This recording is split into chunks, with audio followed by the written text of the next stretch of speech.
Hello guys, আসসালামু আলাইকুম। আমার চ্যানেল থেকে আপনাদের সবাইকে স্বাগতম। দেখেন বন্ধুরা, এই কত রোদের ভিতরেও মানুষ কত কষ্ট করে ডাল চলতে আছে। আসলে মানুষের জীবনে অনেক কষ্ট করতে হয়। দেখেন রোদ, প্রচুর রোদ, এর ভিতরে দেখেন ওই যে বস্তা রাখা মানুষ ডাল চলতে আছে।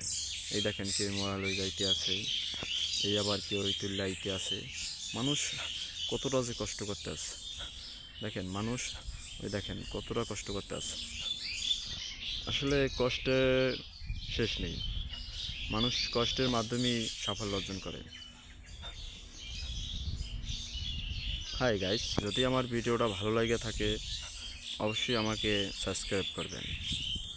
ধন্যবাদ সবাইকে আমার চ্যানেল থেকে। আর নতুন নতুন ভিডিও পেতে আমার চ্যানেলটিকে সাবস্ক্রাইব করে রাখুন।